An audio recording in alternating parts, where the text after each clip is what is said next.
And you are watching another edition of Blewett Blitz, a victory edition, a solo edition, which I haven't done in a little while. Going to chop it up with you guys for about 2 hours before I get picked up on the Jets bus to go to the Jets Patriots home opener. Lots open at I guess it's 3:00, 3:30, whatever exactly. It's going to be. I think the game technically starts at like 8:20, so it's probably 3:20. Be there waiting in line, ready to pound a few beverages, get the grill on, get the cornhole going, get the football out. It is today. Super excited about it. Obviously going to recap a little bit of the Titans game, talk a little bit about the Pats, their roster. Sorry for the FaceTime call right in the middle of it. Right in the middle of the intro, but yeah, it's and by the way, I just saw before I logged on that Hassan Reddick, which I don't really want to talk about too much, tweeted out, God will always make a way with prayer hands. That was officially 35 minutes ago. It was a thing where after the Jermaine Johnson injury, in the Titans game, which we'll talk about, it's a thing where you think that a Hassan Reddick deal may be imminent, because at this point, and I said it, even before Jermaine Johnson went down, like the Jets have 1+ pass rusher on the defensive line. I didn't consider Jermaine Johnson a plus pass rusher at this point. I think he's more of an average rusher. Again, you look at the 7 sacks last year and how they were actually generated, not necessarily all Jermaine Johnson. It was more situational. And in the first 2 games, he didn't really provide much pass rush juice. He did have 1 rush on the Titans that he got close to the quarterback, and I believe he got held, which should have been called. But past that, you look at the Jets defensive line. Will McDonald, 3 sacks. If we want, we could obviously go and recap them. One, he falls down, Levis trips over him and throws the ball backwards. It's a strip sack fumble, I guess. You have another one where he's on a spy. He does a good job closing ground as Levis, obviously steps up in the pocket and starts to scramble, but it's more of like a tackle than like a true sack. And then obviously towards the end of the game, he turned it on. He had that sack in the last play, but even the 2 plays before that, he had some pressures there. So Will McDonald is, the stock is rising, but I am not necessarily relying on him to be a premier edge rusher for the Jets in a Super Bowl or bust season. So the Jets' hands are probably forced a little bit with Reddick. Now, what is a deal going to look like? At this point, again, I think they have to do it. They have to cave into some of his demands. I'm hoping it's a 1-year thing because, and honestly, I could see it 1 or 2 years, to be completely transparent, because the thing with the 2-year deal is it's kind of risky in terms of, you're talking about a 30-year-old edge rusher. Who is he going to be what he's paid to be in next year? If we give him $25 million a year, is he going to be a $25 million player next year? I'm not 100% sure about that. But with that being said, is it a thing where you want to let him walk next year, and then you're relying on Jermaine Johnson coming off an Achilles injury? A lot of it relies on Rodgers too. Like, if let's say Rodgers is gone, he retires, he walks into the sunset after this year. Do I care so much about Reddick being on the team next year? No, I don't. But if Rodgers is back next year, I think you probably need him. Again, you have a DN who's coming off an Achilles tear. So who is going to be on the defensive line next year? Kinlaw may be gone. Fotu may be gone. So there's a ton of questions going into next year as well. So I could see them doing a 2-year deal. I'm just hoping it's not $30 million a year or anything like that. I think it's probably gonna be somewhere between $20 and $25 million. They have to give him to a little bit. I think he's at about $8 million in fines right now. I think the Jets can get rid of about $2 to $3 million of that. Don't quote me on that. I'm not a cap guy at all, but they can get rid of about $2 to $3 million of that. So started at about 14, 15. They can cut off about $2-3 million of the fines. He's still at about $10 million right now. Considering he has to pay like about $4 or $5 million in fines no matter what. Do the Jets give him another $10 million, make it $20 million this year, 25 next year, something like that? I don't know exactly, but God will always make a way with prayer hands makes me believe that something's going to happen with the Jets. We'll see. And like, I have like a sinister mind. Like I just think about it like, hey, if this guy was here from day one on that specific play, is Jermaine Johnson in? You know, like it's a butterfly effect. What if it was Hassan Reddick and McDonald on that play, and it never happens to Jermaine Johnson? Like I get into my thoughts a little bit deep like that. So it sucks that Jermaine Johnson goes down again. I think you're losing a pretty solid defensive end there. Obviously, really good in the run game. A little bit disappointing to start the season. Average pass rusher, but that's a lot better than what we have in McKinley, Watts, McGregor at this point. None of those guys have really been good. McGregor hasn't really shown much of anything. One of those last plays, he did push the pocket. He pushed the pocket, but then, and I go over it in the film review. He pushes the pocket, but then he goes to swat the ball and not grab the quarterback. So he tries to make a big play, getting the strip sack fumble. When in reality, he should have just grabbed the quarterback. So McGregor hasn't been overly impressive. So they got to do something. I don't think Reddick's going to be a guy we're all cheering for necessarily, but listen, he signs for a reasonable contract. He's getting sacks on big third down plays. We're not going to care so much. They need him in a year where the Jets were expected to go 7-10. Who gives a shit? Let him sit out. This year, we need him. The defensive line has been struggling a little bit. Obviously, the Titans game started off miserably. They should have been up, at least 10 or 14-0 to the Jets. The defensive line was a part of that. Now they did cinch it down a little bit. Obviously in the second half, they only gave up 7 points, 7 of those points being a miracle catch by Calvin Ridley, in which Sauce had really good positioning. The one thing I will criticize him about is I do want him to find the ball better. As the ball is up in the air initially, he is playing to the receiver. His hips are flipped to the receiver. Looking back at the ball, my problem with Sauce is sometimes he doesn't look for the ball properly in terms of you're taught back for the ball to play it to look high to low because of the trajectory of the ball. If the ball is going downwards and you're looking upwards, it crosses your plane and then you lose it. Guys are taught to start high and then look to low, so you're on its path, and it's easier to track it that way. He looks low, can't find it, turns around. Kind of then plays it as he's looking to the left instead of the right. I think he sees Chuck Clark with his arms out there and just assume the ball is going to be picked. Clark is a little bit slow and he's not able to get there. And it's a huge touchdown. That's the only thing they gave up in the second half. Now I can say that last drive, in a clutch situation, you do want to see the defense step up a little bit there and not even let them get into the red zone like they did.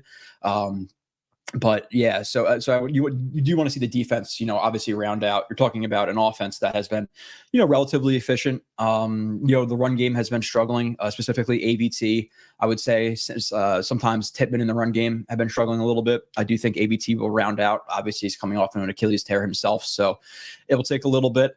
So the run game will round out. The pass protection has been ridiculously good. So that's awesome to see. You have Rodgers, who's not throwing for a lot of yards, and there's a play or two or maybe even 3 every game that you want to see him have back. The one play he misses Garrett Wilson low on a slant. Garrett Wilson has to slide and try to catch it behind him. Doesn't hit. You have the play where he misses Garrett Wilson on the third and 14 on a corner route. And this is not the corner route that everybody's been highlighting. There's another one where I thought he should have hung onto the read a little bit. He doesn't. And then obviously we all saw the play where Garrett Wilson was wide open and he just didn't pull the trigger. So there was still some rust with Aaron Rodgers too. So we're not even clicking fully. You get a couple more weeks of Aaron Rodgers getting comfortable with his receivers, comfortable playing, comfortable moving out of the pocket. Like he says, it's something they're going to start to incorporate. And the running game gets going and the offensive line gets more continuity and they improve in the run game, passing off guys and things like that. This offense could be pretty damn legit. Now the defense has to step up. My concern with the defense overall is just the fact that I don't think the defensive line is ever going. It's not going to be a strength this year. Even if Reddick is here, I think we're talking about probably more of an average group on a defensive line, maybe above average as a pass rushing group, especially if McDonald takes off, Reddick's there, Q is there. Okay. But I don't think they're ever going to be a good run defense group. And they haven't been for years. So I think with Reddick back, you're probably an average group, which is fine. Like I think that's okay. If you're talking about an average defensive line with an all pro linebacker in Quincy, Mosley's declining, but Sherwood is obviously stepping up. Safeties are decent. And obviously a bunch of Pro Bowl type corners. You could still be a top 10 defense, and I think with a top 10 offense, top 10 defense, we should be fine. The thing I do regret about last week, I said something. I was asked a question about Chuck Clark and like, hey, does the Achilles injury affect him? And I said no, because he's more of like a technically sound player, so he gets there because of his mind, but not his body. The thing with that is, and I failed to realize it, or failed to mention it, which I should have. It's just brain fart. The thing with Clark is, I was thinking about Clark in the same role he played with the Ravens last year or 2 years ago, which is a lot more box heavy, in which you're not relying on as much athleticism to cover a lot of ground. The problem with the Jets is, I think Tony Adams last year, and I don't know what the numbers are this year, Tony Adams played about 56% in the box. So that would lead you to believe that, okay, that means Chuck Clark is going to play 56% high, about that number. And when you have a guy who's already relatively slow, or an average athlete, and you're coming off of was it an ACL tear? I forget exactly what it was with Clark, and now you're asking him to range sideline to sideline. Not always going to be ideal.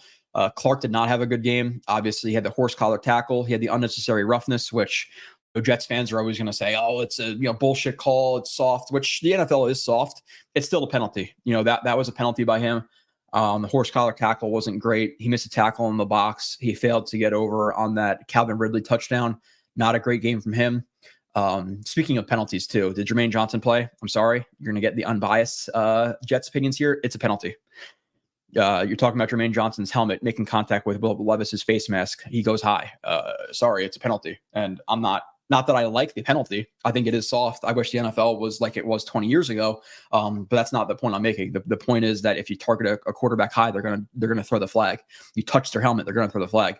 He hits his helmet into his face mask. It's a flag. I'm sorry. It just is what it is. I'm not going to be biased.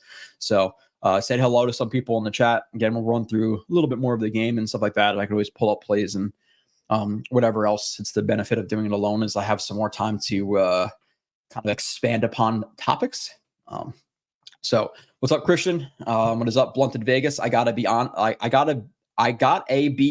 I'm so excited for our boys. Great stream. I appreciate that, Blunted Vegas. I think we're all excited for everybody going to the game. Obviously, get there safely. It should be a zoo. I don't think it's gonna be like last year. I don't think anything can replicate what happened last year until maybe they stack some wins. Let's say they go into that Buffalo game. We're talking about the Jets at 4-1 or something like that. Okay, I could see that matching. If they're carrying momentum through the season, Texans Thursday Night Football. All right, Colts. I can see that happening. I don't know. I don't think it's going to be tonight. Playoffs, obviously, if that happens, if the Jets get a home playoff game, that'll destroy last year's Week 1. It just will. So I'm anticipating probably like 90% of what last year's home opener was, which is great because I've had season tickets kind of not off and on. I would say I've had season tickets for the last 14 years. Probably missed 2 to 3 games a year. Last year, I think I only missed 1. But I've been to the games, you're talking 2014, 2017, 2019, 2021, 22, where the stadium was half full and half full with half of the other team's, fans. It was just brutal. So this is going to be a nice little treat. Hopefully, nothing happens with the turf and all that. And I saw some people, by the way, like this week on Twitter, like, oh my God, like, and I'm not even trying to call anybody out. I'm sure he maybe watches the podcast, but like, let's sign a petition to get this turf out of here. It's like, we realize that the Titans have grass, right? We realize that AVT got hurt on grass, right? We realize Breece Hall got hurt on grass, right? Chuck Clark got hurt in practice, I believe, if I'm not mistaken. I think he got hurt in practice on grass, right? So like, I think the turf versus grass thing is a little bit overblown by fans. I do. And there's been studies that it really doesn't make that much of a difference. Now there's shitty turf versus not shitty turf, and the Jets had really shitty turf, and I think they redid it like 2 years ago. But I think players prefer to play on it, but realistically the numbers aren't really that different. Joe Crispy, what is up? Richard Sama says, why did which by the way, I want to get into a little bit of housekeeping stuff first. Not first, obviously this is second. I already talked for 10 minutes, 20 minutes. Less than 500 followers on Twitter, away from 10,000. Really want that 10,000 number. So follow me on there. And then we are about 80 followers or 80 subscriptions away from 10,000, which I've been chasing for a while. So it's growing. It's been going up quicker than it was in the past because of the season, because of the excitement. Hopefully, the word's getting out about just X Factor. Obviously, we have more consistent pods now with CYJ being a weekly thing. Rivka, podcasting at least once or twice a week. You have Connor Long who's doing some stuff, so maybe that's why. But I've been on here chasing that 10,000 number for quite a bit. So if you guys can do that, that'd be awesome. I do plan on giving away some memberships. Subscribe to the website, $5 a month. You get all the articles, you get my film reviews. And if you're a person who just wants the film review, like, hey, I'm not really interested in the stats and all that stuff, you can subscribe to just the YouTube for, I think it's $3 a month, and you get all of the film breakdowns. I put out a 2-hour review of the Titans game, talking about the run game, the pass blocking, Rodgers, everything, obviously, right? I'm not going to leave anything out. Good review. So make sure to go follow me on Twitter, JoeRB31, and then subscribe, like it, subscribe. We need that 10,000. It's been too long. I'll say it. It's been too long. We deserve 10,000 at this point. But Rich Sama says, why did the moron Douglas destroy our D-line, which was a strong unit last year? Now, then again, this guy took Becton instead of Wirfs. It's like Becton versus Wirfs. It's his first pick of his career as a GM. I get swinging for the fences because Becton, if he was healthy, could have been a monster. Like, he was good in his rookie year, and then he got, he was getting injured a little bit, and he got rolled up on by what the hell is his GVR? What the hell is his name? Greg Van Roten. Yeah, GVR. So I'm not going to kill him for that pick necessarily. I would have probably preferred Wirfs, I believe, at the time, but I'm not even 100% sure on that. Now, why did he destroy the defensive line? Yeah, I'm with you. Like, I would have preferred to have Jefferson, and I made that abundantly clear. Al Woods, I don't think was going to come back anyway. He's a cattle rancher, 37 years old, 330 pounds. He was kind of, he not indicated, he said that he was mulling retirement last year. And then he had the itch to play again. So he's probably retired. And Huff would have probably, he wasn't going to resign. He wanted more of a full-time role. The Jets were going to give him the money that he feels he deserves, so he's going to be gone. But yeah, would I have preferred to still have JFM and Jefferson on this defensive line at the minimum? Like, if we're talking about this defensive line, hey, we have JFM starting or starting right now. We brought back Jefferson. Kinlaw is not here. Okay, fine, whatever. That $3.5 million could have went to JFM, and we're talking about JFM, Jefferson here still. Okay. It's a better unit. They're going to struggle a little bit at defensive end in terms of the run game. I don't give a shit what ESPN stats and info, what PFF anybody says about Michael Clemens, the pressure number. I could not care less. It's just another kind of chip stacked against those sites, because they're saying Clemens has a high pressure rate, which is complete bullshit.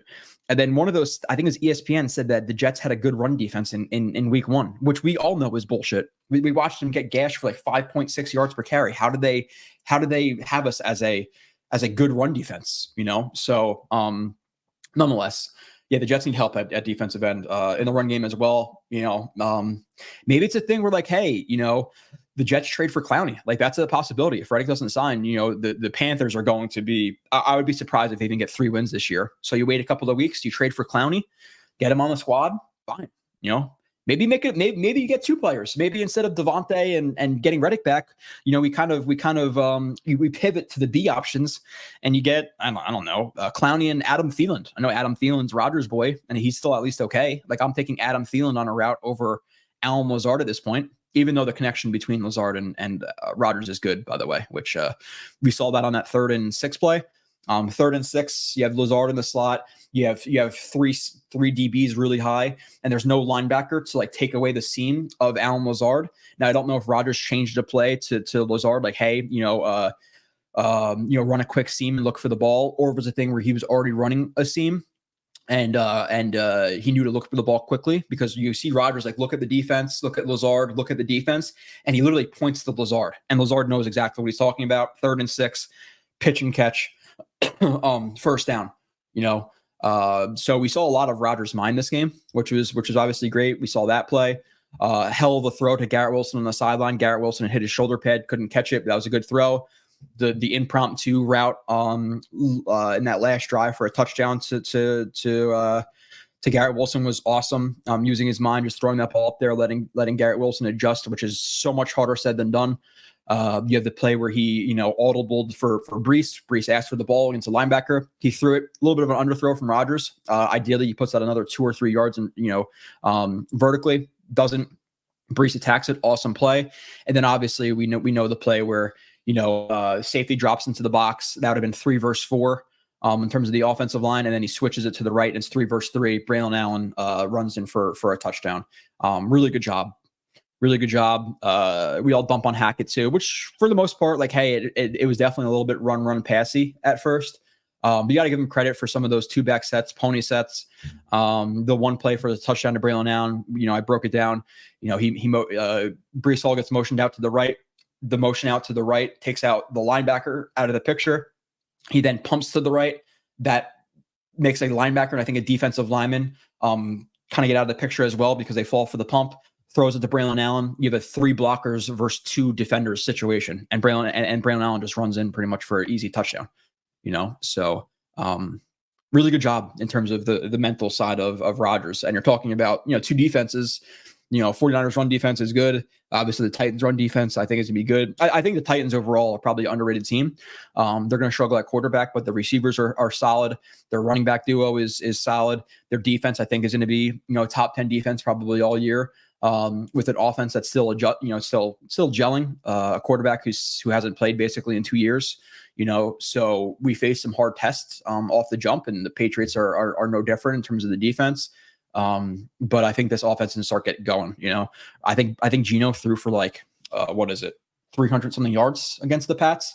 The Jets should pass to open up the run game in this game. Do not run pass it. The first freaking play, get 6 yards on the pass. Like throw a pass the first play. Like just give me something. This is a game they should win too, which I also get into the Titans. I'm kind of just going off in a tangent right now, or just a bunch of random topics. But you're talking about a Pats team that they beat last year. They don't have Barmore anymore. Bentley, their linebacker who calls their plays and is the leader of the defense, he's out. You don't have Judon anymore. Beat this team. You're talking about a rookie left tackle because their starting left tackle is out. You're talking about a backup left guard. You're talking about an injured center, an injured right tackle, a shitty right guard.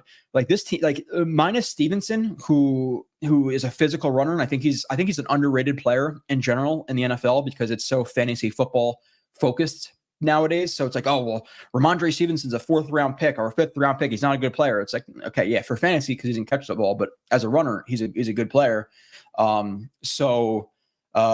But with that being said, yeah, solid running back, but their offensive line is trash. Their pass blocking has been awful apparently, and then in the run game, they have a bunch of backups. They should not be able to run the ball in the Jets. Stack the freaking box with 7 guys. Their receivers, I believe, have 10 catches in 2 weeks. The receivers have 10 catches in 2 weeks. Stack the box. Get Tony Adams on Hunter Henry because I think he could take him one-on-one, and make them throw it outside. Do not let Jacoby Brissett dink and dunk for 4 or 5 yards, getting into 3rd and short situations. Stack the box, make their trash receivers beat you, and you should win this game. I think if the Jets get up early, this is a game they could blow the Pats out. We'll see. I'll break the score in a little bit. But the team is not good. It's not good. It's coached well, fine, but it's not a good team. If Geno can rip them up, Aaron Rodgers should be able to rip him up. And you're talking about, again, a bunch of backup offensive linemen. The Jets defensive line is nothing to write home about at this point, but you have Q versus a backup left guard and a trash right guard and an injured center. Give me Q. Kinlaw is a guy who, lacks technique, but is a monster. Is a backup left guard be able to handle Kinlaw? Get Reddick versus a rookie left tackle, or not Reddick, McDonald versus a rookie left tackle. Hopefully he can get a sack or 2 on Brissett, but do not let them ball control, dink and dunk, and run the ball down your throats and keep the offense off the field. Make them beat you with the receivers. Please, God, if I see the soft coverages, dink and dunk shit, I'm gonna start losing my mind at the game. So they need to stack that box. JaCrispy says I'm hammering Rodgers 200 yards, easy moolah. Let me see what my parlay is for this game. JaCrispy. So I think I have Rodgers over on a certain number of passing yards as well. I just forget exactly what that number is, but I'll tell you exactly because I put in a bet last night. Let's see my bets, which I have not. The Raiders, of course, the Raiders screwed me last week. I won it's like a 5-leg parlay, and the Ravens beating the Raiders were a part of that. And no, I figured at the end, like, hey, it's gonna get me from $100 winning to 120. They should easily win that game. Nope. So the parlay I have is Garrett Wilson anytime touchdown scorer. Garrett Wilson 70+ yards. I feel like he's due to go off. Aaron Rodgers 2+ passing touchdowns, and Aaron Rodgers 225+ passing yards, and the Jets -6. -6. Off the top of my head, probably gonna say 24-13. 24-13, but if I'm being more positive, 31-13, 31-9, like beat the shit out of the Pats. They're a better team than this, than these guys. So yeah, I have again 225 yards, 2 passing touchdowns, Garrett Wilson tutty, and Garrett Wilson 70+ yards. He needs to have a game here. The studio at Old Ridge, what is up? You're gonna be at the game tonight, CYJ tailgate. Let's fucking go Jets. Not a CYJ tailgate. I don't think Ben is working for the Chargers. I don't think he's going to be there, not to my knowledge, even though sometimes he doesn't even say anything, just shows up at my tailgate because I've been tailgating the same spot for 15 years. And then Nani, I think he's still in Carolina, not really feeling too well. So no CYJ tailgate, but I will be tailgating with Tyson from Let's Talk Jets is going to stop by. So I know I'm going to pound a few with him, and Ryan from Jets Talk is going to be at my tailgate exclusively, I believe. I think he's going to the Fireman Ed thing before. So I'll be tailgating with my buddies, and then Ryan and Tyson. Audition. Sauce will get an interception tonight. Yeah, that'd be nice. He put out something on social media that people were in a stir about last night. I think he got kind of criticized his own game. He hasn't been so hot to start off the season. Specifically last game, talking about what 90 yards given up, a touchdown, 6 receptions, I believe, something like that. One play was a miracle throw. Like, yeah, he could have played better on that ball, but still, like that's gonna get completed 1 out of 10 times, maybe, if even that. So I'm not gonna kill him for that. So past that, 5 receptions for 50 yards was the worst game ever. No, like I'm not worried about Sauce giving up, one bad game. The week prior, people were talking about like he's been struggling the entire season. He struggled in the run game in week 1, but he allowed 0 catches in week 1. Like, why are we talking about Sauce like he's fallen off because of one bad game? He was not bad in week 1. He's always been a bad tackler, and he didn't tackle well. Like, no shit, it happens. Brian says, what's up, Brian? Not having to flinch every time your quarterback throws the ball is underrated part about having the least turnover worthy quarterback in NFL history. Yeah. And the one pick he had, like, he was a little bit late, he was a little bit inside, but it was a tip drill, so yeah, you're looking at under 10 picks this year, pretty much written in stone, for Rodgers. So yeah, it's nice. And the fact that his offensive line, is holding up well. Week 1, they did get rid of the ball. I don't know what the numbers were. Week 1, it felt like they got rid of the ball quicker, and there was some more pressure. Week 2, they were legitimately just really good. Like I don't know if Simmons touched Rodgers, minus the him hitting him in the face mask. So, yeah, Swolzy. I was just coming in to ask Clark, what's your thoughts on a bounce back? It's obviously. Sorry, cough button. It's obviously going to take some time for him to bounce back from an injury. But my problem with Clark is, again, and I've said it in the past, he's miscast in the Jets defense. He's a guy who should be playing 60-70% in the box, and they have him playing single high because when you're single high in these looks, you're more of a roamer. Whereas if you're in a strong safety in the system, you're typically going to be playing in man coverage. And Tony Adams, a former corner. A guy who could definitely play in man coverage. You see him against, Brandon Ayuk, and he gave up a reception to Brandon Ayuk, but still good coverage. Like Tony Adams, and he got a pass deflection on Tyler Boyd, I believe, this game. Like Tony Adams is a good man coverage corner. We could talk about tackling and all that stuff later on, but in terms of a man coverage safety, he's plus average. So they want to put him in that role. But with that being said, now you're miscasting a box safety into a high safety, which to me is a little bit of a flub by the Jets. Like get a high safety to play high safety, So it is what it is. I think he will bounce back a little bit. Do I think he's gonna have 2 personal fouls and be a little bit late to get over on that ball the entire season? No. He'll bounce back, but I don't to what extent is the question. Marvin Guns, yo, what is up, Marvin? Blunted Vegas says I'm over 50. I didn't have my glasses on. Sorry about that horrible grammar. It's all good. It's all good. Trust me. I read some terrible worded things in here. It's okay. Chicken Jenkins. What's up? Man, that first half was rough. Tennessee, huh? When they got the 3 points before half, I was pissed. Glad we came back though. Got to start off strong tonight. Yeah. Like I said, you do not want to get down early on the Pats and let them ball control this game.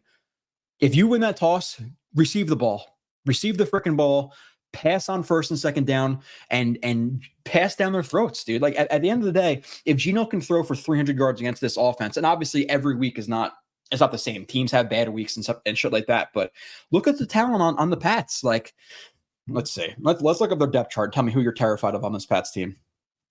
Because like again, you lost Bentley, you lost Barmore, you lost Judon. You literally lost 3 of their best, probably 4 players. Like I would put Duggar up there, probably, even though I think Duggar's probably fallen off since the beginning of his career. So of course it's not going to load.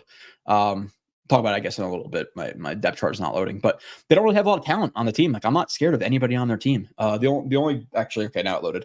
The only guy in the secondary who I'm not even sure if his this year is a rookie year is Christian Gonzalez, but again, Geno threw for 300 yards on their defense. Are we concerned about Keon White? Decent player. Devon Goddix as nose tackle. Daniel Ukali as their defensive tackle, Anafrin Jennings, Raekwon McMillan, Jelani Tavai, Jonathan Jones. Like Jonathan Jones, all right. Duggar, okay. Judo Pepper's okay. Like their secondary is decent. Marcus Jones is a decent player, but I'm not concerned about their front 7. Like let's get Conklin versus Jelani Tavai or Anfree Jennings. Like use some of your tight ends this game. I think they can pass the ball on this team. I do. And in terms of their offense, Jalen Polk, an injured Jalen Polk, a KJ Osborne, a receiver 3, Demario Douglas, a backup left tackle, Caden Wallace, who's on their injury report. So he's a little bit you're talking about a rookie, a banged up rookie in his first game on Thursday Night Football with a really hostile environment. You're talking about City Sal, their left guard, who's injured.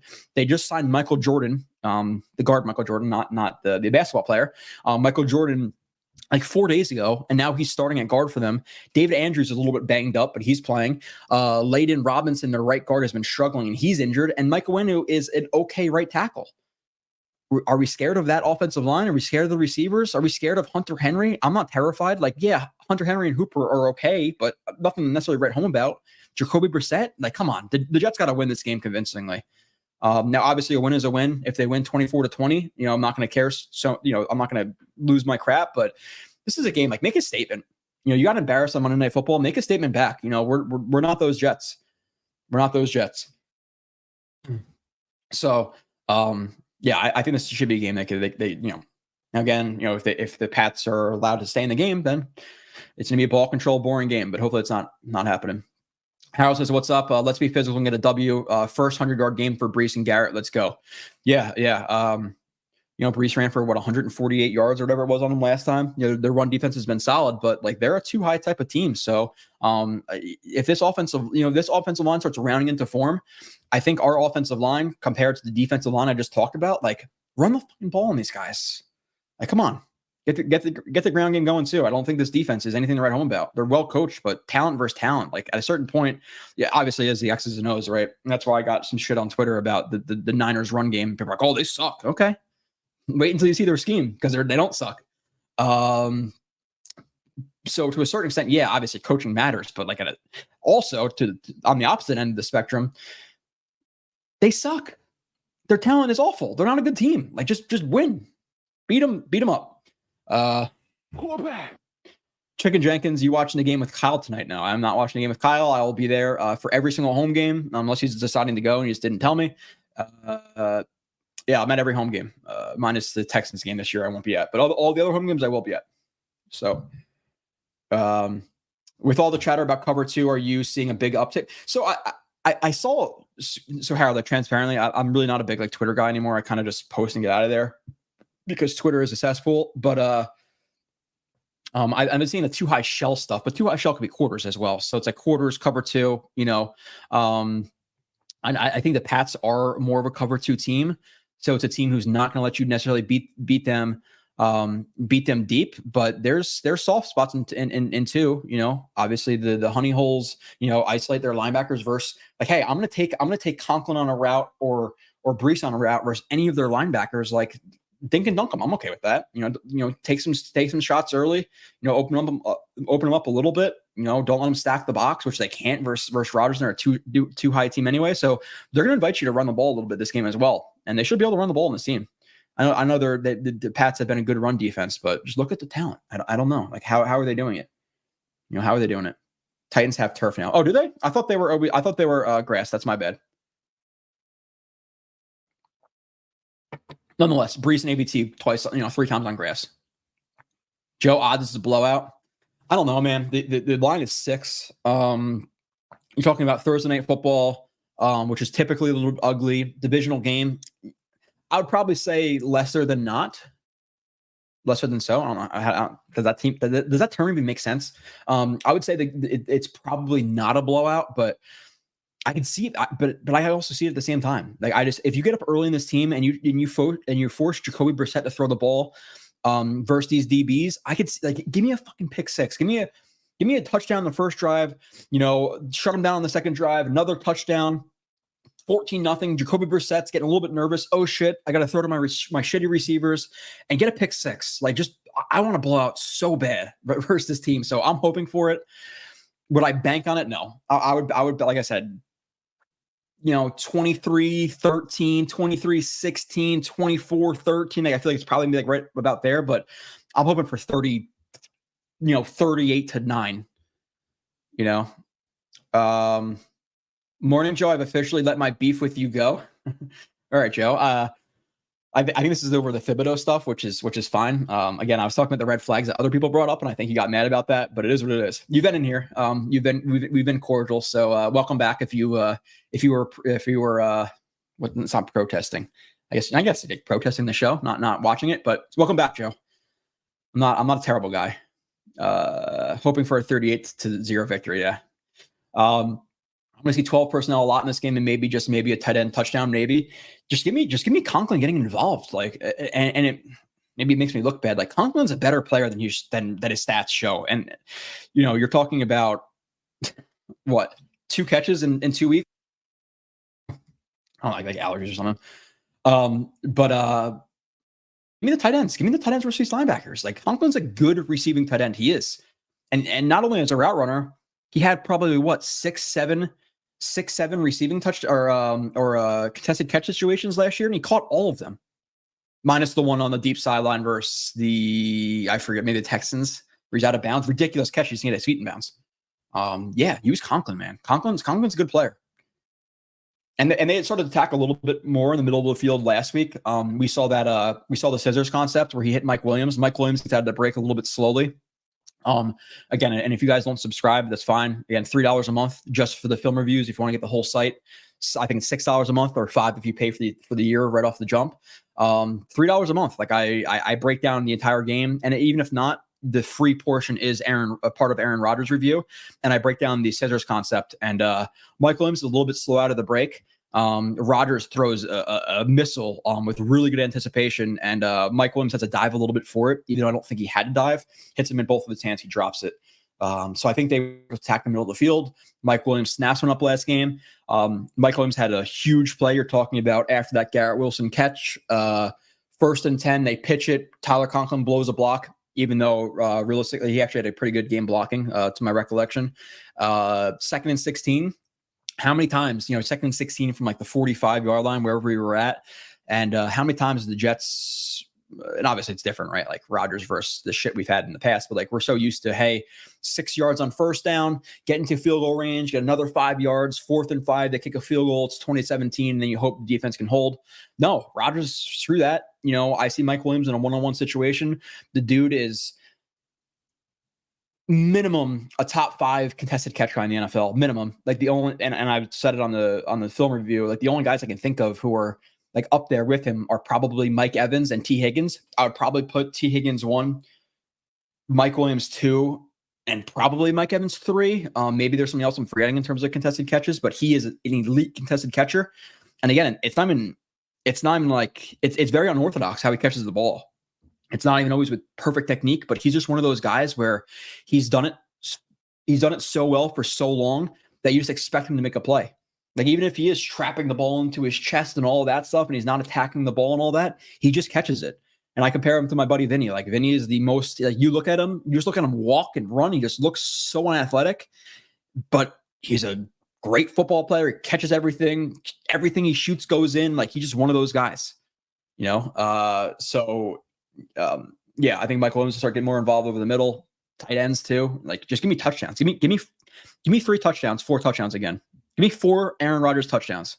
You know, he should have had 3 last week. Talking about Jeremy Ruckert, stop running a route. There would have been a touchdown there. And Jeremy Ruckert's got to step up, man, because he's very volatile as a blocker. You know, one good block, one terrible block. You know, you have the one he whiffed one the play where Jamal Adams hit Breece Hall in the thigh.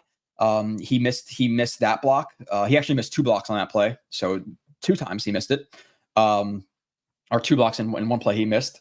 And then you had the other block where he sprung, Braylon Allen for the touchdown. So again, really good or really bad kind of with Ruckert, because he runs into blocks with so much head of steam that he either rocks you or he completely whiffs. But the thing is, as a receiver, like, if Rodgers is expecting to be in a spot and you stop running, you're going to lose trust, and he's not going to throw you the ball. He's one of those guys. So Rich says, Joe, I'm fucking pumped. Yeah, man, I'm excited. You're talking about an hour and 20 minutes. I'm going to have a Jets bus pull up in front of my house. And I'll be heading off to the game. So, I'm ready. I'm ready to be tailgating. I'm ready to be picked up in the Jets bus. I'm ready to pound a few. I'm ready to play cornhole. My form is probably off. I got to get used to it. Do I go with the beer and hand approach to counteract the balance, the no beer approach? Like, it kind of depends on the season. I'm not sure. The beers are probably gonna be in the hands. So, yeah. So keep it real, folks. Folks, going to be a low scoring game. Could be. It could be. Joe Patterson says, whoever thought the Jets were coming home 2-0 is delusional. I wouldn't say delusional. Like, the Niners lost to the Bears opening day a couple of years ago. Like, it's not impossible for them to, the Raiders beat the Ravens. The Bengals are 0-2. The Lions lost last week to to the Bucks. Like, nobody expected the Lions to lose to the Bucks. What else happened last week? Like, there's a bunch of crazy outcomes. Again, the Raiders screwed me. Raiders beating the Ravens. Like, it's not I'm not gonna say delusional. Now, would I bet on them winning? No. Like I said, I anticipated them losing the game. The fan in me obviously thought they could win, and they could win that game. So I would say delusional. Hey Joe, another early stream. Jets must sweep the Pats. There's no excuse to lose one game to the Pats. Yeah. No, I'm with you, Eagle. You're talking about a team who wants to win the division. Your divisional games are huge for playoff seeding and things like that. And the Jets need to be 4-2 minimum in the division, and 2 of those wins come from the Pats. Sweep the Pats, at least split with the Dolphins and the Bills. And we don't know what's gonna happen with Tua. Like, Tua might be out for, I think he's coming back, but like, what happens if he gets another concussion? And they don't beat good teams. Like, you could see a situation where the Jets would it be, and I don't think it's gonna happen. Like, I'm not betting anything on this, but why can't the Jets sweep the division? It's not gonna happen, but could it? Yeah. You're talking about the Jets splitting, they should sweep the Pats based on talent, right? The Bills, they always give problems, even with Zach Wilson as quarterback. So if you're struggling against Zach Wilson, who's to say the Jets don't sweep the Bills? And if Tua's not playing and they can't beat good teams, sweep them too. This is a toss-up game. Can't really tell who will win from George. The Jets are favored by 6. I wouldn't say toss-up. If the Jets lose this game, it'll be a disappointment. The Pats are going to be a 6-7 win team, 5-win team. I wouldn't say a toss-up. Toss-up would be a 1-point line, 2-point line, 3-point line. You're talking about a 6-point line for a reason. The Jets are a better team. Rodgers gonna cream this bullshit weak ass Pats team. There you go, Dakota. That's what we're talking about. A lot of Clooney talk. Damn, he made a lot of money off that one tackle in college. No, he's been a solid player. Like, he's not a superstar, but he's making like $12 million a year. It's not like he's making $25 million a year because of that one tackle at South Carolina. Like, he's a very, very, very good run defender. Like, better than anything we've had. Like, he's better than JJ by far in the run game. Like, Clowney's an elite run defender when you watch him. And then last year he had 10 sacks? Like, Jadeveon Clowney And obviously stats aren't everything, right? But like, he's not just making his money because of that. He had 9.5 sacks last year. 2 with the Browns. I guess he got injured. 9 the year before. Like, he had 9.5. Like, he's a really good run defender and an okay pass rusher. I wouldn't say that's the only reason. That's why I would say he got overdrafted because of that. But also, with that being said, people draft freaks high, and Jadeveon Clowney's a freak. That ball came out so quick, I hardly saw it. I don't know which one we're talking about. I'm a little bit behind, as per usual in the chat. Whoever said the Jets' schedule is a cakewalk is lying. Parity in the league is slim. Look at the Ravens and Bengals. Yeah, no, that. And like, hey, there might be some teams that may be easier than you thought. Maybe the Dolphins are a little bit easier because they don't have Tua. The Cardinals are playing well. They almost beat the Bills in Buffalo, and then they freaking shit on the Rams. And maybe the Rams are probably a little bit overhyped by people in general. I would say, like, people are talking about them as a playoff team. I think they're more like an average team, maybe like an 8-9 win team. But nonetheless, like the Cardinals look better. The Colts maybe look a little bit worse than we thought. Like they got absolutely destroyed in the run game versus the Packers last week. So like maybe that's a team we can run the ball on. Like, yeah, there's always parity. There's always parity. Okay. Let's see. Ravens are frauds due to Lamar Jackson. I don't know. I wouldn't say that. Like, I didn't watch their last game, so I'm not going to comment on that. Because I was watching the Jets game and stuff. But the only reason they were in the game against the Chiefs week 1 was because of Lamar Jackson, right? Like, if Lamar Jackson got a quarterback that game, he had to make so many plays. So I'm not going to just shit on Lamar Jackson. Son of JT says, I don't know who JT is, but he's clearly a big shot if you're saying son of JT. Is that glasses on the back of your head? I can't really see. Like neck rolls. Pats have been strong defensively. All they have to do is run the ball against us and get a few passes to Hunter Henry. This will be a close game. Yeah, like all they have to do is run the ball against us. That's easier said than done. Now the Jets do have a weak run defense, but their offensive line is trash. Stack the box. Like if they have 7 in the box, bring 8. Single up their receivers and make Jalen Polk beat DJ Reed or Michael Carter or Sauce. Like they should be stacking the box this entire game. Basically play it like Zach Wilson. Make Jacoby Brissett throw the ball. Make him throw the ball. So they should have a numbers advantage in the box because they should be forcing him to throw the ball. So they shouldn't be able to run the ball. If they do, I'll be kind of pissed. And a few passes to Hunter Henry, like Adams versus Hunter Henry. You're talking about, again, a guy who's in solid coverage against Tyler Boyd and Brandon Ayuk and stuff. He can do well against Hunter Henry. I'm not super concerned unless they're just going to play soft drops and cover grass and Jacoby Brissett's just in a nickel and dime us for 4 or 5 yards a pass. Then yeah. But if they play like that, then Jets coaching staff are a bunch of idiots. Huff is looking like a good cut right now. Yeah, I haven't watched enough to like say exactly what's happening with Huff. But so I can't really necessarily comment. But they didn't cut him. Obviously, they still let him walk. Dakota says, mind you, the Patriots have been playing the most conservative football in the league, running the ball 9 out of 10 times, no legitimate receivers. Jets team is just way better, even if we had Zach. They have a lot more talent. Offense everywhere, really everywhere. Like the defensive line is the only like spot where I'd say they're below average at this point. But if you just load the box and it's a numbers game, they shouldn't be able to run on you. Again, a backup left tackle, a backup left guard, an injured center, an okay right tackle, and a booty right guard. Like 3/5 of your offensive line is trash. They should not be able to run the ball in the Jets if they stack the box. I'd still root for Darnold. Am I wrong? I wouldn't say wrong. I would say once people leave the Jets, I don't root for them for sure. I typically root against guys. Depending on who it is, like Elijah Moore and Jamal Adams and stuff. Obviously, I'm going to root heavily against, even Huff to a certain extent. Back then, honestly. But Darnold, like the thing with Darnold is, seems like a great dude, and he was given the shittiest situation pretty much ever.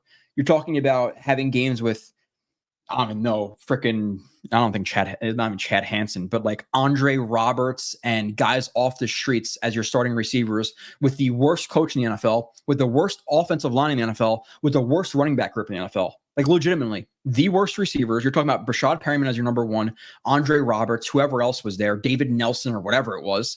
A offensive line that was brutally bad, if not 32nd, the 31st ranked offensive line. Frank Gore. Adam Gase, like the Jets they screwed Darnold. So yeah, like he's a good dude. I don't think wouldn't fault you, but you know, I don't personally root for him. Rich says, credit to you for giving Hackett credit when it's deserved. Some fans get stuck in one narrative and won't even be fair. Having said that, yeah, a little bit run passy again in the beginning. I don't like the Jets running into stacked boxes sometimes. So there's some criticism of Hackett, but you know what it is, Rich. I'm gonna be honest with anything. Like, it would be easy for me to come on here and say that JJ penalty, like, no way that should have been. No, he hit the quarterback in the face. Sorry, dude, it's a penalty. You know, oh my God, Chuck Clark, it's such a soft call. No, he freaking hit the unnecessary roughness. The receiver is giving himself up. There's no reason for him to drop his shoulder like he did. Sorry, just being realistic. Okay, George, you're a very big keep it real fans guy. George, I've never seen George, but he knows everything. Okay, keep it real. Everybody listen to George. Kyle Duggar is balling. He's a good player. I don't know if I know his career started off pretty hot, and then maybe he simmered down a little bit. But if he's playing well this year, I wouldn't be surprised. He's a good player. He's a player who, in free agency, I was like, hey, I'll be okay with Duggar. Even though, with that being said, it's probably a mistake because he's more of a box guy, and they have Tony Adams as their box guy. So, Tony, like Huff was mid, was he? I don't know. He had some of the highest pressure numbers in the NFL and the fastest get up time in the NFL. I wouldn't say mid. He was a really good rusher. The problem is now he's playing more rundowns in Philadelphia. You had Nani and Rivka doing. I don't know if it was Rivka or not. I think it was Nani who originally did it. Nani did an article where it's like, hey, you look at him when he plays more in the run game, his pass rush efficiency numbers go way down. He's playing more in the run game with the Eagles. His pass rush efficiency is going way down. There's a correlation there. When you're fully rested and able to rush the passer, it's a lot easier than when you're a little bit gassed. So yeah, it's the Jets were right in terms of, at least at this point, they're 2 weeks in, but they were right to say, hey, this guy is a one-dimensional player. You don't want him playing in the run game. Eagles paid him as a two-way player, and there it is. Well, Coach Bruno had a great breakdown of Jets' first Pats game too. Yeah. If they don't, Ray Noble says if they don't win, it's like if they don't win tonight, it's like the season's not over or anything like that. Like go and win the next 2 games. 3-2. You go into the Bills, beat them. You're 5-2. Like nobody's really thinking about it anymore. But you put yourself in a tough spot. The Vikings are playing very well because you lose this game. Okay, the Jets are starting off the season pretty slow. Ugly win against the Titans. You lose that game 1-2. Let's say you beat the Broncos, which if they don't, like, oh my God, 2-2. Who's to say you beat the Vikings? And you're talking about 2-3 going to Monday Night Football. You could lose that one 2-4. Like, yeah, it could slip away from you. You need to win this game. The Jets need to win this game. Again, we're not talking about the Jets of 2 years ago. We'll be happy to limp into the playoffs at 9 wins. No, like, screw that. Get 11, 12 wins. Win the games you're supposed to. This is a game you're supposed to win. There's a reason you're favored by 6. Win it. Use of event. That's another good point, Mr. Green. There was some empty in this game, which is going to spread the defense out. And when you spread the defense out that much, it's hard to hide what you're doing. So it gives Rodgers more of a clear picture. So. Oh my God, George, you are George is all knowing. George, you're a brutal commenter. I've never seen you before, but woof. I'm assuming you knew that Tom Brady was gonna be a good pick in the 6th round as well, right? You seem like one of those guys. I'm taking the Jets in the over. It's our time, gentlemen. Yeah, hey, let's do it. Let's blow them out. 31-9. Oh, there you go. Some positive from George. George, you're very negative so far. Rodgers will throw for 250 over 2 TDs. Okay, sweet. Bro, get over it. You sound like a clingy ex-girlfriend. Blewett, speak it. What's up, John? I haven't seen you a little bit here, John. What's going on? John Nolte making an appearance. Let's get Brees over 100 yards. Let's get Brees over 100. Garrett over 100. Rodgers over 300. Let's fucking blow them out. Like, let's celebrate. Let's have no stress this game. I was way too stressed out last game. Let's party at MetLife. This guy was, yeah, okay. I'm just going to ban user. George, you are trash, my friend. Adios. Guys know everything. Yeah, and the thing about Garrett Wilson, or the thing about Zach Wilson, was that 23 to 25 GMs would have said that they took him. They would have taken him second in the draft. So yeah, everybody was high on Wilson. You freaking idiot. He knew it though. He knew it. He definitely knew. Tom Brady knew it. This 5th round pick, he knew it. There's no evidence to prove that he knew it before, but after he definitely knew. Just trust him. Trust him. He got you. What a douche. All right. Why free agents do you think we should? We should get D tackle right now? I have no idea. Chicken Jenkins. Probably nobody. Like, I don't see anybody out there who's like worth signing at this point. The defensive tackle. Maybe I'm wrong. Maybe there is somebody who could stuff the run a little bit better than, let's say, Leonard Taylor, who's activated tonight, but I don't know. A-Rod's line is willing to fight for him. That, and they're just straight up better. You know, you have an all-pro left tackle. You signed a solid left guard. You know, you have a really good rookie, you know, a second-year player, and they have more talent. It's not like, hey, you know, we still have Wesley Johnson and Breno Giacomini, but they're willing to fight for Rodgers, so now they're better. But yeah, no, they are. In general, like in terms of the mentality, for sure. I don't think it's a thing where they play better because Rodgers is there. Like, they're fighting more for him. It's a different offensive line. But you saw it last week, Freedom House. It's like when Jeffrey Simmons was talking some shit to Rodgers, like Morgan Moses got in his face immediately. We've seen in the past where Zach Wilson, and maybe it's a thing where he's not playing well and he has no accountability or whatever. So the team is mad at him. But Zach Wilson got lit up in that Pats game, and Connor McGovern just stood there, who is back now, by the way. Which I rather have him than Schweitzer or anything as a backup, so we'll take it. We're going 12-5, 11-6 at the worst. Been saying 11-6. I predicted 11-6 just because I felt like there's going to be some rust to start, and they'll lose a game or two. They're maybe not supposed to. They're a newer team. But yeah, 11-6 is my prediction. 12-5 would be my second guess, and 10-7 would be my third. But 10-7, something's going to go. You know, something has to go wrong. The run defense. You know, maybe Reddick doesn't come in. Whatever it is. Smash the like button. Yes. Do that. We are 80 subs away from 10,000. I need 10,000. It is the climb from 9 to 10 has been brutal. And in my opinion, we put out some pretty damn good content. I know it's not for everybody. Again, I know we're more of a niche website, and specifically me, I'm more of a niche person because of the film and stuff, even though these are more kind of general. A lot of people like the WFAN type call-in shows and stuff. That's not me. You know, for quite a few reasons. I don't think those people always add the most insight to conversations, and I like to have pretty educated conversations and not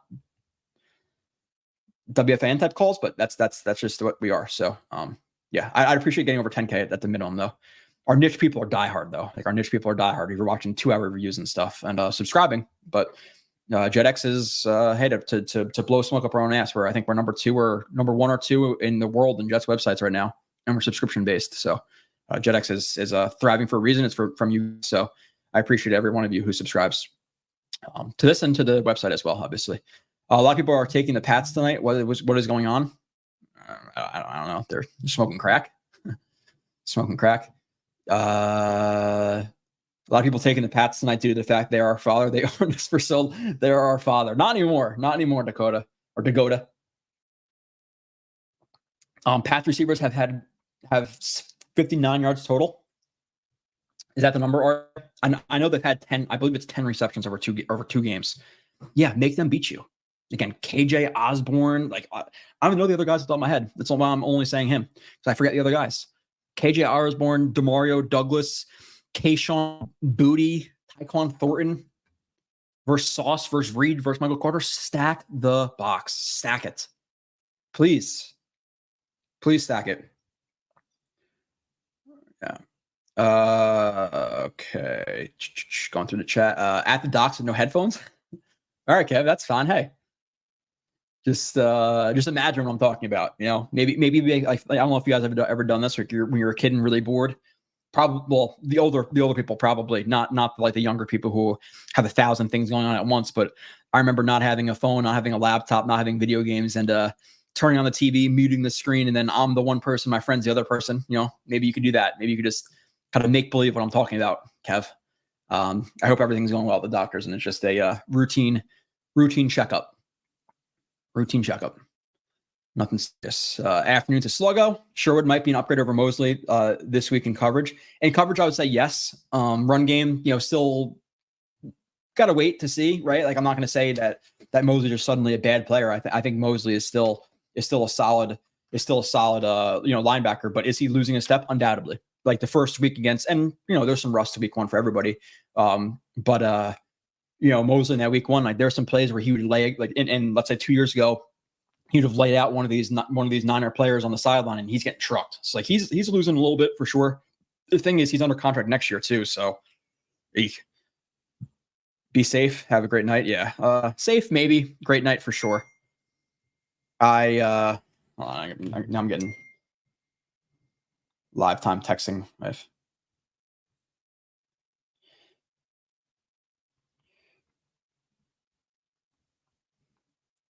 It's funny too. This is a little bit of like marriage type stuff, but my wife always reminds me that I forget stuff, and I should be more accountable and have a schedule and all this stuff. But I tell her I'm streaming all the time, and when I do, she forgets. So it's you guys know what it is, though. You fight you only fight certain battles. Yeah. Score prediction. I said 24-13. Like gun to my head, 24-13. I want 30. I could see it. I could see them blowing them out, though. I really could. I could see being close to. I could see being close though too. I could see, 20-16. Like it's there's a wide range, but 24-13. Top of my head.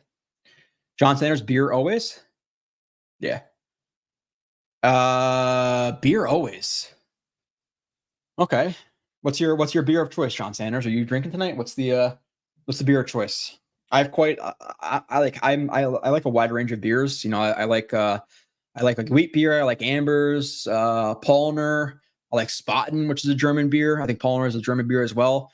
My go-to like generic beer at a restaurant, if I'm close my eyes and expect this to be on draft, it's probably like Yingling. But for football games, it's typically like Miller's, because Miller's just they flow. You can get a little bit more rowdy, like a little bit more daring with a night game. 8:00 in the morning, do I want to be like shotgunning a Yingling or a Guinness? Like, no. And that's our tradition. Even though I'm getting a little bit not old for it, but we get off the bus at 8:00, we set up, done by 8:05. We shotgun that first beer every single time, because if you don't shotgun the first beer, you nurse the beers the rest of the time. You get a shotgun out of the way first. It feels like Godzilla just punched you in the chest, but you get out of the way. It lasts for 10 seconds. It sucks more than anything, but you start the day off right. Joe, I will be there tonight. You think it'll be as loud as the last home opener? I don't, RJ. Just because last year, like, there was so much anticipation for Rodgers and stuff. That was kind of a magical night. Rainbow. The sky was like cloudy, but like red and orange because of the sunset. Like, it was just like a crazy feeling to it. I think it's gonna be 90. I think it's gonna be 90% of what it was, which is still great. You won't really notice the difference. I'm curious to see how they do the intros. I'm sure we'll get the little wristbands and shit too. I'm hoping it's not Thunderstruck again, because bad mojo with that. But come on to something different. Aiming fluid helps beer. Okay. Bucks are a good team. It's not crazy that Detroit lost. And in terms of me saying that Detroit lost to the Bucks, yeah, but the Jets are a good team, and it wouldn't be crazy if the Niners lost. That's the point I was making. Obviously, there's better examples of more parity in terms of Ravens versus Raiders and all of that. I think the Bucks are a 8, 9, 10 win team probably this year. I think they can sneak into the playoffs. I'm not saying they're bad. That place is going to be rocking. I can't get out of my head how loud it was the first game last year. Yeah, it was loud. The loudest game I've ever been to so far. I didn't go to the playoff game or anything like that in 2002. The loudest game I've ever been to, and it's not close, was the Jets home opener Pats in 2009. It was rocking. Like the players literally after were saying that they felt the ground vibrating. That's how loud it was. Now that stadium was more conducive to louder sounds, because it was more condensed and caved in than MetLife. It's like very open, and obviously when it's very open, the sound goes out. Whereas when it's more caved in, the sound reflects off the roof and comes back down. That's why Seattle's fans, it's such a bullshit like what's the word I'm looking for? It's like the Seahawks fans are overrated. That's what I'll say. Put metal bleachers in Arrowhead, or let's just say MetLife. Put metal bleachers. You know how freaking loud metal bleachers are if you step on them? They have metal bleachers like in the end zones, I think. So that's a lot of sound from that. And their roof literally it's caved in like this, so all the sound reflects off. So the Seattle 12th man is such a bullshit overrated thing. Give the Chiefs fans that, or even Jets fans, give them that stadium and see what happens. Run defense will be heavily tested. Yeah. Again, it should be a thing where they just stack the box. Stack the box. What's up, Joe? Where are you tailgating tonight? I'm in J1. Okay, I got to turn my computer on. Do not disturb. Apparently, why is it not on do not disturb? I don't know why it came off of do not disturb. Tailgating. I'm in J1. I'm in J1 every single time. I've been there for years. I don't do like any big tailgate things just because like I love meeting people and shit. Like it's always fun, but I feel like a lot of people come and they either have like a weird vibe or it's like like, hey, cover 6 versus cover 4. It's like I just want to drink beer and play cornhole, you know. But yeah, sneakers and boots. Stop by. I if you're going. I know you're not a sketchy guy. I'm not going to say who it was, but dude, the one year, and he'll know if I'm saying it, so it is what it is. I'm going to lose a listener maybe here, but the one year, like we're playing cornroll, all this stuff. I just noticed this guy like parked a couple of spots next to us and he's just staring at us, like just looking at us for a good hour and a half. And I'm like, who the fuck is this guy? And eventually I walked over like, are you okay, dude? Like, why are you just staring at us? He's like, oh yeah, I'm this guy from this. And, whatever. And he starts like, like everything he was talking about were arguments about stuff. I'm like, this is not the vibe, dude. You're staring at us for an hour and you just want to argue the entire time. Like, sorry. Blunted Joe schools me again. Quarterback. What the hell is even that? I don't know what about, but I'll take it. Blunted. We need to keep our offense on the field. We need to get into and get into rhythm. Pat's line is banged up, but we need to make sure for sure. That's exactly what I've been saying. Sneakers. I think you might have popped in here late, but it's like it's look at the offensive line talent. Look at their receivers. They have kind of one thing going for them. Their running back is good and their tight ends are decent. But if you can't stack the box and stop their tight ends and stop the run game, there's a problem because they're very one-dimensional. If a quarterback doesn't throw the ball anywhere past 10 yards, he's very conservative and a shit offensive line. They should not be able to run the ball on us. If I don't know. Dingo says, hey, Joe, curious if you think Saleh is a bottom 10 coach, has a losing record, but curious. Dingo, I don't know how to answer this question because I don't know if I can. I don't know if I can because I don't study the other coaches, right? So it's a little bit disingenuous for me to say that he's a bottom 10 guy because I don't study all these other guys. Can I say that he's been underwhelming at times? Yeah, like clock management, team coming out flat in big situations. His management in the media sometimes is a little bit bad. So there's definitely downsides to Saleh.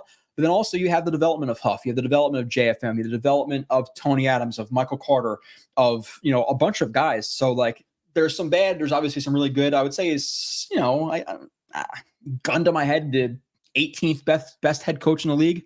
And a lot of the only reason he's even up there is because of the player development. It has been amazing on the defensive side of the ball. Sherwood, 6th round pick. Michael Carter, 5th, 6th round, I think a 5th round pick. Tony Adams, UDFA. Eccles, a late round pick, who's a solid player. Sauce, listen, he's a first round pick, high first round pick, but he's still, the best corner in the NFL, if not top 3 minimum. JFM, Quincy, Sheldon Rankins when he came here, Quentin Jefferson, like his development of players has been elite. That's the reason he's more towards the middle tier. If he didn't have the player development, yeah, definitely bottom 10, but I don't know, 18, 19, 20, something like that because of development. Pat seemed to throw more to running backs and tight ends. Sherwood, speed will help. Yeah, Sherwood, again, Quincy, Tony Adams, man him up. I'm not – Gibson you have to worry about a little bit in the passing game. He's a shifty route runner. Stevenson is not a receiving back, so when Gibson's in there, get Quincy on him, get Sherwood on him, and then again, man up Tony Adams versus these tight ends. And I don't think they should be able to beat you. I don't. Do you think it's time? Great Jets Shark, good question. Do you think it's time for the Jets to have Sherwood over Mosley? I don't think so. Mosley's like the leader of the defense. He's a guy that the players trust to get him into the right spots. I'm not saying that Sherwood can't, but I think Mosley's probably ahead of him, mentally. And he's like a leader of the defense. Now, do I think in certain spots Sherwood's better? Yeah, like in coverage, laterally, yes. But I'm not going to say yet, but it's close. It is close. The corpse of Chris Hogan. Yeah, Chris, again, Andre Roberts, Chris Hogan. Who's the tight ends? I don't even know who were the tight ends in 2019. Not Kellen Davis. I don't even know. Yeah, I don't know. Ryan Griffin, the Hall of Fame tight end that was brought to Chicago to mentor Cole Kmet, as per his dad.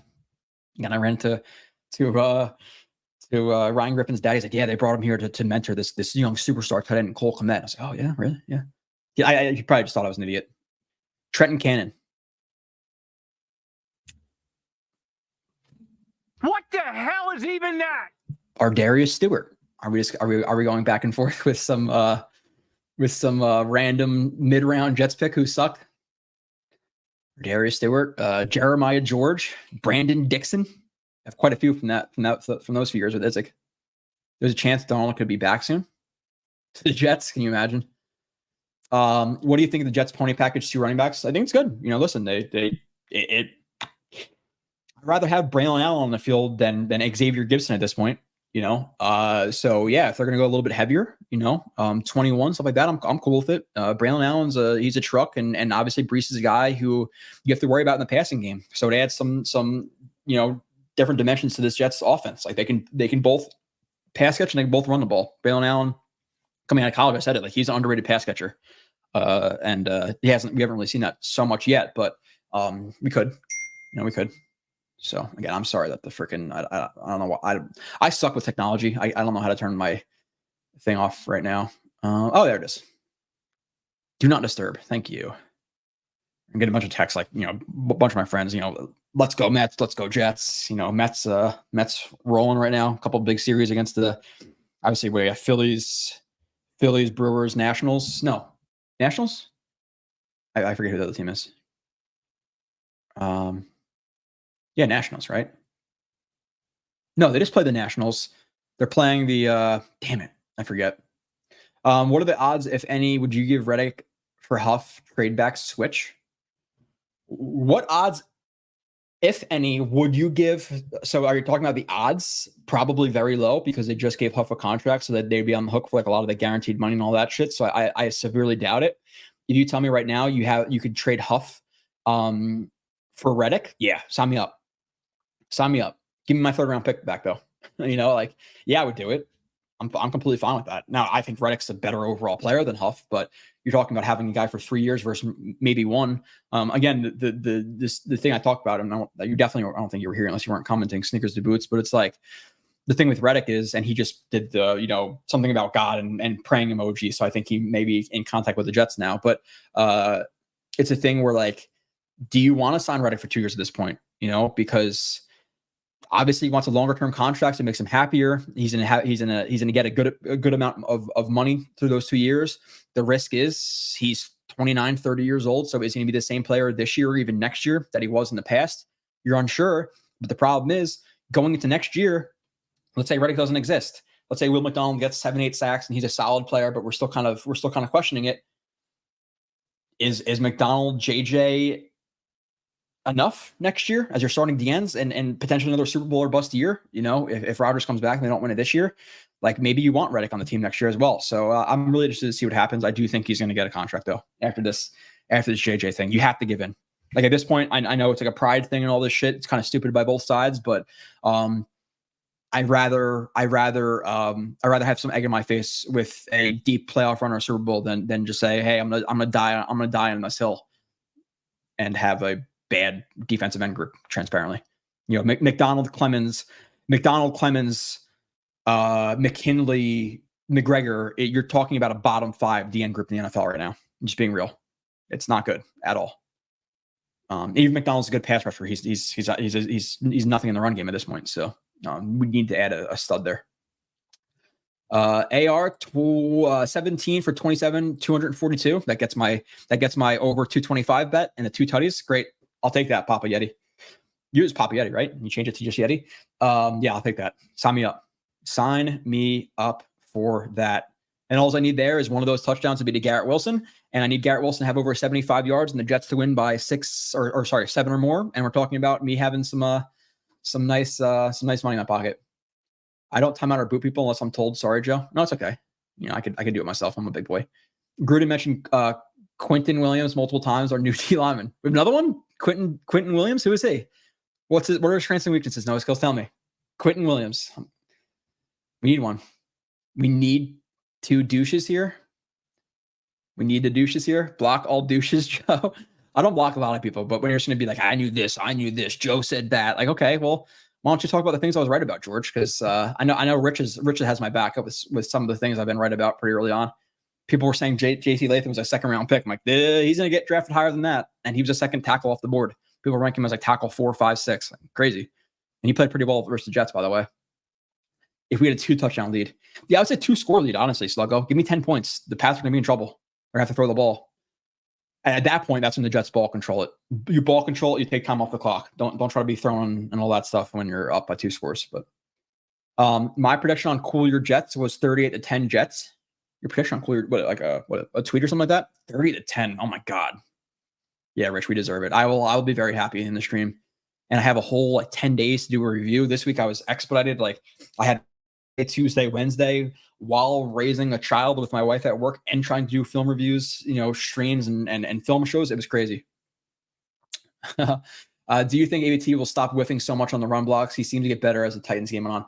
Yeah, he needs to start bringing his feet into blocks. There's a lot of like drop steps and 0 steps with ABT, and then not bringing his base into the blocks, and he's leaning into blocks. So he's got to work on that. Again, it's a comfort thing.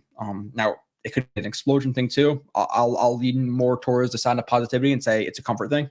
But yeah, you think so? He's even better in week 17 than week 2. He's coming off of 2 back-to-back major injuries.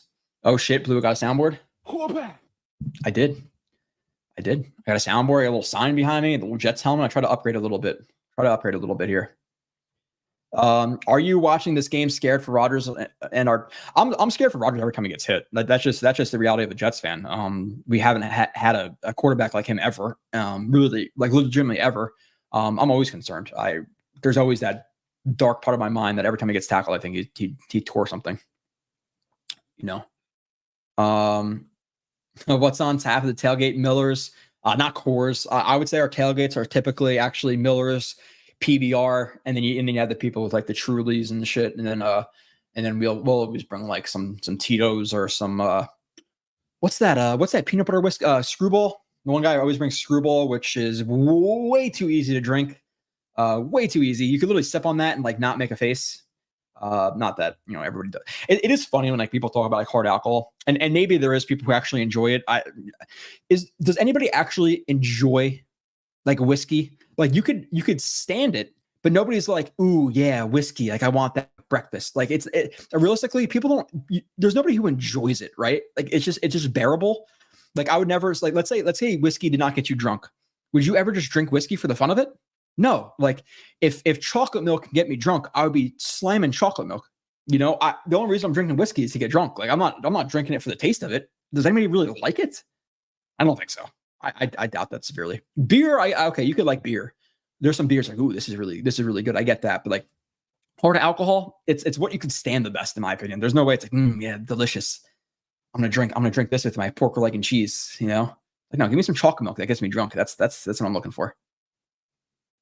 I love this comment from Freedom House. Oh, you banned George before he told us the lottery numbers. No, he wouldn't tell you the lottery numbers before the lottery. He would tell you that he knew the lottery numbers after. That's the type of guy that George is. He's going to tell you exactly what's going to happen after it happens. 49ers lost to the Vikings. Yeah, exactly. Rams got blown. Like there's so much parity all the time. But let's win this game. Let's go, Joe. Let's go, Lloyd. 21-14 Jets, or sorry, 30. Okay, so 4 touchdowns and a field goal. Sign me up. 14. I don't want to give them 2 touchdowns though. No 2 touchdowns. I'll give them 1. 1 in garbage time. Talking about like them getting like 2 field goals, garbage time touchdown, 31-13. Guinness a little bit risky at a tailgate. I'm talking about eating a lot and stuff. Guinness is not the best at tailgates. That's not a good tailgate beer. That's like a dinner beer. You have like 2 or 3 of those. That's about it. You don't want to drink too many Guinnesses. Try to load up on 10 Guinnesses before you go into a game and run up the stairs, and not a good idea. Yingling lager rules. Yeah, Yingling is my generic. This is definitely my generic. Thank goodness I work from home tomorrow morning. Jesse Sanchez. Yeah, I don't want to give any way. I can get in trouble for this, but maybe I feel like a cough coming on tomorrow for work. I'm feeling a little bit sick right now. I'm under the weather, cough button a lot. I am thinking I am I'm working up a flu or something, I think, for tomorrow, a works day. I don't know. Red Stripe, yay beer. Red Stripe solid. I like Red Stripe. The only beer I don't like that like it's a generic beer that a lot of people like is I hate what the frig is it called? Corona. I do not like Corona at all. And anything that's like, ooh, citrusy, fruity blend, any citrusy IPA shit, get it out. It tastes like medicine.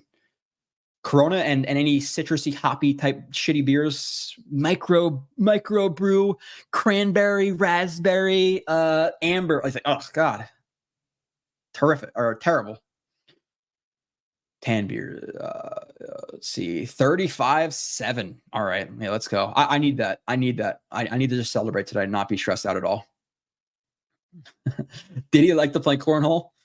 Yeah, there's like more stuff coming out about like wires and shit and him with other people. I don't know what's going on with Diddy, but yeah, he's a big cornhole guy, apparently.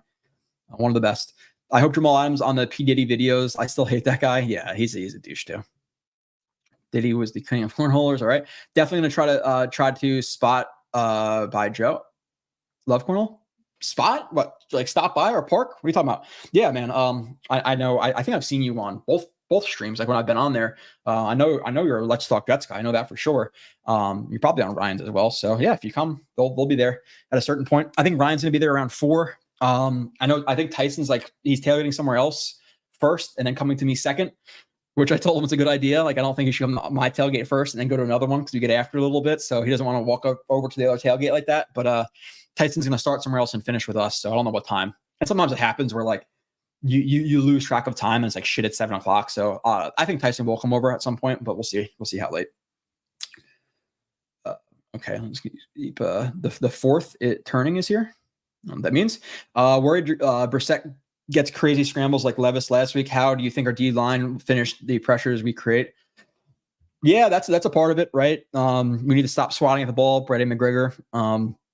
And again, it's a thing. I think they should stack the box. So hopefully you don't have him scrambling for a ton of yards. But that's been a problem with the Jets for years now. You know, Jacoby Brissett last year was running on us. There's so many quarterbacks, literally every quarterback. There's quarterbacks who run like who I'm trying to think of the quarterback was last year, juked out CJ Mosley. It might have been Brissett. Or maybe Flacco. Like, I don't even know. We've had some quarterbacks who are really unathletic, get some big yards on us. So we need I wonder if we'd get along in person. Talking about me. I tend to get along with people, I would say. Jets games are probably not the best time to meet me though, because I would say like, you know, I got a life where it's like pretty like regimented. I go to work, I take care of my kid. Like I'm pretty much like flat line. So those 8 Jets games that I go to a year, I let out a dark part of me. So it's never a great time to meet me, I would say. You know, I hate when people bring like their girl, like I'm not saying like, hey, don't bring your girlfriend or anything like that, but like specifically when it's like one of my good buddies, like if you know, let's say Sneakers to Boots have a girlfriend, okay, fine, like whatever. I'm not gonna care so much about her opinion of me, but like if one of my good buddies brings their like new girlfriend to a Jets game, I'm like, fuck. Like I know they're gonna think of me. I'm some loud douche because I am at Jets games. I'm not gonna lie. So you know, yeah. Maybe not a Jets game, Rich. If you're more reserved, probably like, hey, you know, at a dinner or something like that, an event, yeah, probably the better spot. Daniel Brown, yeah, he was one of the tight ends. Dick Trickle, all right. I don't know what are we talking about with Dick Trickles. So I don't know, Sluggo. Talking about. I know you're a little bit older. You're starting to trickle a little bit more than you used to back in the day. You know, don't have as much control. I don't know what you're talking about here. Killer Bees. Yeah. Lazard is a great underrated part of last week. Blunted Vegas. He had some good run blocks for sure. Good adjustment on that one play from Rodgers. The one deep throw to Lazard though on 3rd and 1, 3rd and 2, whatever it was. He calls for the ball and he looks back for the ball and he's running 90% instead of 100. If he continues to run 100%, he's under that ball for a big gain. He slowed down though. That was not Rodgers. That was not a Rodgers overthrow. That was Lazard slowing down. So yeah, no, I know. Oh, Trenton Cannon. Okay, that's that's the problem with these streams sometimes, Curly, is I'm so far behind. Joe, stay a virgin to technology, it'll own you. Yeah, I am for the most part. I'm not a big like phone social media guy. Like I have an Instagram I probably haven't logged into in 2-3 weeks. My Facebook I deleted my Facebook. Like I got married, bought a house. Had a baby, got a dog, and I don't think I made one post on social media about it. Minus on Twitter to just after the baby, but like bought a house, got married. I didn't put one post on social media. If you know me well enough, then you know. If you don't know that, then you're not close enough to me for like me to like put it out on social media. Like, do I care if Jennifer from 5th grade knows that I got married? I don't give a shit. You know, like people are crazy on social media, man. It's it does like bother me. Like people like, you know, I'm gonna sound like a douche here, and it is what it is. I've seen some people put out uncle announcements on Twitter and on Facebook, like I'm the new uncle. Okay, cool. Like everybody's an uncle. Like I maybe I'm just an asshole. Maybe I am, but like uncle announcements, cousin announcements. I had sushi for dinner announcements. Like people put way too much shit out on social media, in my opinion. So now he needs to get us that. Yeah, yes, Nicholas. That's the end goal. The end goal. You guys subscribe. I get enough money to which I honestly I probably I could do it now. I don't know how to get the stylus to draw on the screen. I might need a whole new computer. But actually speaking, I don't know why that reminded me of something I want to do real quick. The end, I would really, really like to be able to draw on the screen though. That is for damn sure. Because it makes it look a lot nicer. And I already don't like edit my stuff and whatever else it is. So having that would be helpful. Hold on, I'm gonna try to do something really quickly. I might hear my okay. I'm gonna give some memberships in a second. Again, you can buy memberships now, $3 or $4, whatever it is. You get all the reviews. You have your name highlighted in the chat. We'll add emojis eventually. We figure out how to do that. I don't know. Reddit gives me those Jamal Adams vibes. Easy pass. Like, that's like a thing where you're going to die on your sword then Blunted Vegas, because if he's the difference between us having a bad defensive line and a good one, and then he's that player to get that sack in a Super Bowl, and he wins it for us versus Michael Clemens not getting there in 10 seconds, then it's going to be. I'm not willing to die on that sword. Again, if we're a 7-10 team, yeah, die on the sword. Not this year. I'm willing to give in a little bit. I am. Now he needs to throw that cell phone away. I think Reddick's gonna get signed. I do. Like you're talking about after this game, you have a mini bye week. You have 10 days. I think after this game, he's signed. I think in the next couple of days, it's announced. That's my opinion. Oh, there's a Peter Yeti and there's a Papa Yeti too, I think, as well. Right? There's a Papa Yeti in here? Or am I wrong, Peter? It was always you? I think there's a Papa Yeti. Snowball. Joe, how many times do you think Rodgers will go empty backfield tonight? Oh my God. How many times? Jets are getting like 45. They had like 45 snaps on offense last game. I think they'll ball control it more this game. They had probably what? I don't know, like 10 snaps and empty last game, 6, 7, 8, 9, 10, something like that. I don't know. They're gonna have 10 snaps and empty. So Joel's living up to the height. Yeah, I see he's been playing well. Bowers too. The thing with Bowers is, and again, if you've been watching the show forever, I didn't question. Bowers was more of a question of I didn't think he couldn't be good. I had more questions. I had more questions than some others if he could be good. Like it wasn't a guarantee to me. Now, am I going to say that he's great after a 9-catch game, 90 yards, no touchdown? No, not necessarily. But yeah, I think he's gonna be solid. I just didn't know if he's gonna be a superstar. Kelsey, Gronk, like people are talking about him. So I keep stressing how big this game is for us Jets fans. There's so much on the line. Week 3. Yeah, you got to win this game. Big divisional game. You definitely hope to win it. I would love to get chalk and milk wasted. Exactly, dude. Like exactly. It's nobody. I think you're just a flat out liar if you say I like whiskey. Like it's your preferred alcohol of choice. It's your preferred hard alcohol of choice, but it's not something you sip for enjoyment. You sip it to get drunk. You sip it to get a buzz. Jack and Coke, yeah, but you're talking about Coke. There's Coke in there. There's Coke is you put like this much Coke into there's like 50 grams of sugar. So yeah, of course it tastes well because it's sugar. I like Jack and Cokes too, but it's because it masks the taste. If you like Jack, you wouldn't have to put Coke in there. You know what I'm saying? That is my drink of choice though at weddings. I am a Jack and Coke enthusiast at weddings. That's what I get literally every single time.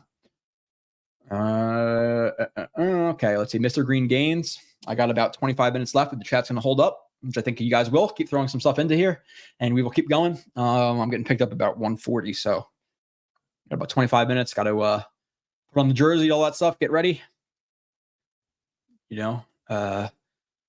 Break the seal, or actually, go to the bathroom before go to the game, because breaking the seal early is never a good idea.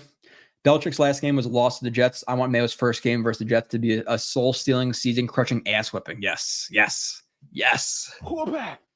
Sign me up.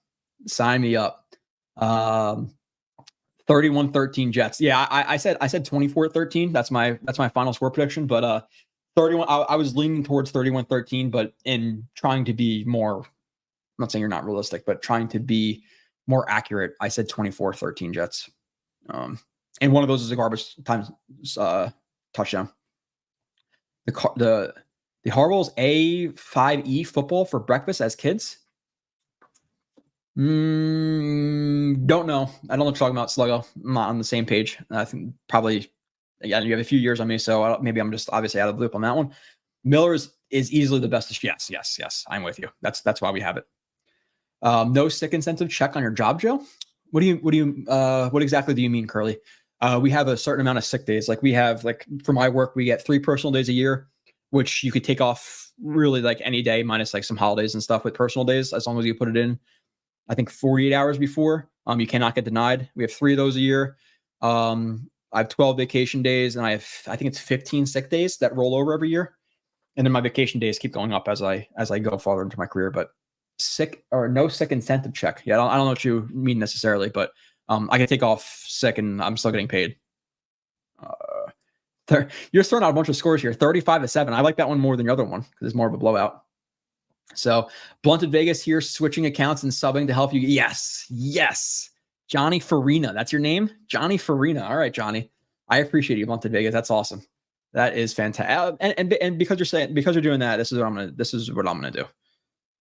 You're giving me memberships. I haven't seen any memberships be bought this stream, so I will. I'll do it. I'll be the one to gift everybody's memberships to this point. It's okay.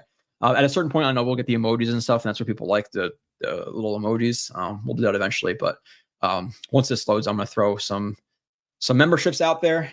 It's not gonna load now, though, of course. Live in Germany for 3 years, and all-American beer will wait, dude. Sluggo, Johnny, you could not be more right. I went to Germany, I don't even know, probably 2017, 18, something like that. Their beer at every place, the beer list is this long. If you get a half liter, they laugh at you. Every beer you get, it's a liter of beer. So you're talking about 2.5 beers in one, and their menus are full of amazing beers in Germany. And I'm sorry for the Irish out there. I am Irish as well. I went to Ireland, and Germany blew them out in terms of beers. It's not even close. Ireland has 4 or 5 same things. They have Smithwick's, Guinness, and 2 or 3 other shitty ones you don't want to drink. Ireland severely disappointed me in terms of their beer choice. Germany was ridiculous. Germany to American beer is like New York pizza to Virginia pizza, or Texas Mexican food to Wyoming Mexican food, or South Carolina barbecue to our barbecue. I don't eat our barbecue in Jersey because it sucks. It ruins it. Or even our pasta and shit. I went to Italy and it ruined pasta for me. Germany ruined beer for me. 100%. You cannot be more right there, Sluggo. Germany has the best beer in the world to me as of right now, and it's not even close. Ireland, I'm not gonna lie, Ireland's a little bit disappointing to me. I went there. It kind of felt like a very Americanized place with people with just Irish accents. It didn't feel that much different. I think I would recommend Scotland over Ireland. That's what I would say. I know there's a lot of Irish people in here who get offended. I'm Irish as well, but I'm always gonna be realistic. Piss water, yeah, that's Coors Light for you. Bottled Screwball with me as a souvenir last year. Screwball is easy. It's easy to drink, man. On to Vegas, adding my other accounts so I could. This is another one. Cluster reduction. Why do you have so many accounts, Johnny? What is going on here? What is going on here? I appreciate it, though, man. What are we at? Let's see what the subscribers are at now. Did we at least pop up 10 in this stream? Let's see how many subscribers do we now have? We had it was 4. Okay, yeah. We were at 992 before. Now we're at 993. So we at least got another 10 or so this stream. So I appreciate you guys. Did my thing load to gift a membership? No, it did not. Awesome. Let me refresh this page. On Gift Summit membership, keep letting up the chat, and I'll keep responding to some stuff before I go. Membership gifting. Spinny wheel, spinny wheel, spinny wheel, spinny wheel. Of course. All right. Jets Unleashed. What's your thoughts on the worry that they might run well against us? If it is, it's a massive concern because they don't have the threat that should keep the Jets out of the box in the passing game. That's really all it is. It's all it is. They should not be able to run the ball on us because we should stack the box. There's only 5 offensive linemen. Obviously you have 12, 13 personnel, but they go heavy, we go heavier. Have an extra guy in the box in them all the time. That's my want for the Jets this game, is just to stack the box really heavily and make them pass the ball. And if you don't, then I don't know what they're doing to scheme these games, because how else are they going to beat you? I don't really get it. So, still spinning wheeling. 2 new subscribers. I appreciate you. Harold, Garrett and Rodgers don't seem to be as cohesive in camp. That corner route was a layup and Rodgers didn't pull the trigger. Yeah. I don't know on that one, Harold. It was a little bit odd.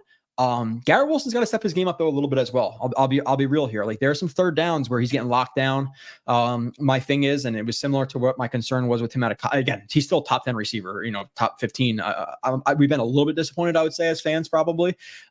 He needs to start covering more ground in his releases though. His releases have been very bowed and not covering ground, and guys are sticking with them. So I think Garrett's got to run a little bit better routes. And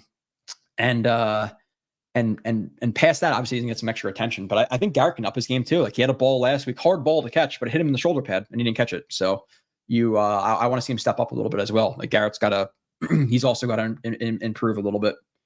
So let's see. Anyone got tips for parking? Best ways to get a parking pass? Yeah, I don't know, man. They're expensive. I'm lucky enough to have a DD every game there and back. And we have season tickets, so we get parking passes. Like, any inns or anything like that, I don't know. I know a lot of people will like park at I think it's like, is it Reds across the street? Whatever. I think it's Reds, and people will park in Reds and then walk over. A lot of people do that. But if you're parking in a lot, there's really there's no secret way about it. It's just a thing where you got to pay for it. My advice is to park close, or tailgate close to porta potties, because you're going to have to pee, and park close to exits.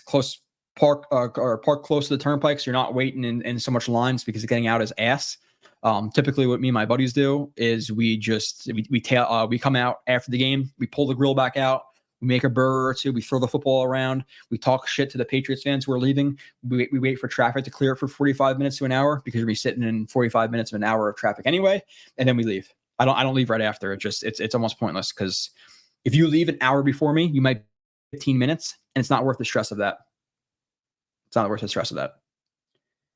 Not trickling yet, Joe. I just shake it more. That is fucking hilarious. It happens. Oh no, I think we're on the same page there. I just turned into an absolute psycho watching. Oh, dude, yeah, you don't have to worry about that then.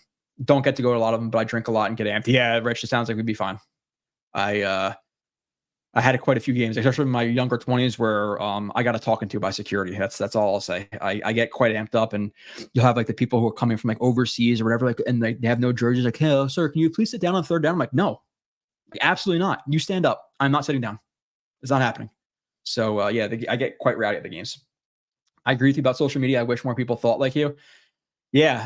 Again, I don't give a shit what Jennifer from 5th grade thinks about me. And again, uncle announcements and stuff are quite cringy to me, but it is what it is. I don't like fruity beers either, but I do love a good Dickens cider. Yeti, I can never say I had a Dickens cider, but if I ever meet you at a Jets game and you have a Dickens cider, unless that's some type of sexual thing that I don't know about, maybe I'm saying something I don't know I am. I would love to try your Dickens. So bring one to a game. I love Dickens cider. Okay, yeah, it must be something. All right. It's so warm. There's something about Ireland too. They don't drink their beers warm. It's not a thing. I think in Scotland they might, though. And I still can't get the membership. This is a load of horseshit. Let's see. Can I do it now? Show your support. Membership gifting. Spinny wheel. You son of a bitch, YouTube. You are holding me back. If JD really wants, if JD really just wants him to come, he should stick to his guns. I don't know if Reddick is healthy. it's a dying sword thing. Again, I talk about it so many times, but I'm willing to have a little bit of egg on my face and not necessarily like our DN if he's getting sacks and helping us get into the Super Bowl. Really, right? Like that's all it is. Wait, another Yeti. Level of concern about Jets cornerbacks tackling. Yeah, it's a concern. Ramondre Stevenson has broken quite a few tackles in our secondary. But stack the box and make it a gang tackle. I'm a little bit concerned about the tackling, but there should be so many bodies to the ball. The Jets are fast at the ball. It's just actually bring them down. I understand getting paid, but Rex proven to be a rare bird in contract negotiations. Peter, hopefully our DBs don't have to tackle running backs because they're pat. Yeah, exactly. You're talking about if our DBs are getting a bunch of tackles, we have a problem. I want to see Q and Kinlaw with 20 tackles each.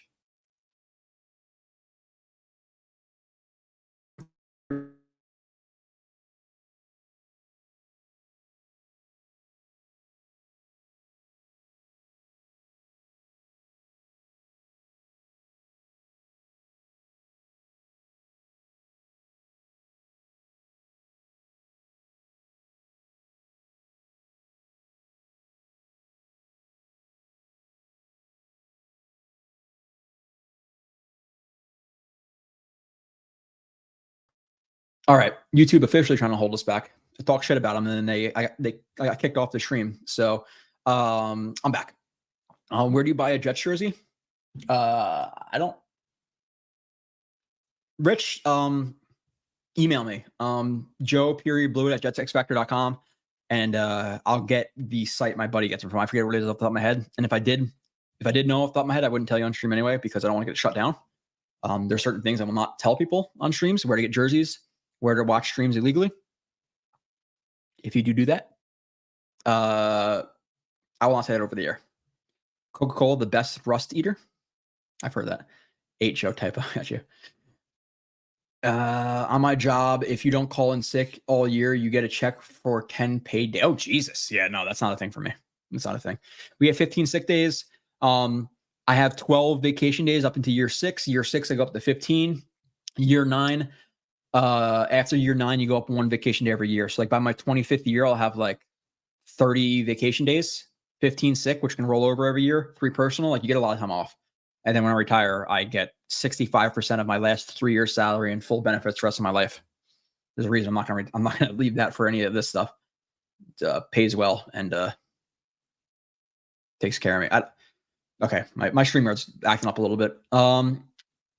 8 football as kid. Okay. I thought you were talking like a Jim Harbaugh cereal or something like that. So I had no idea what you're talking about.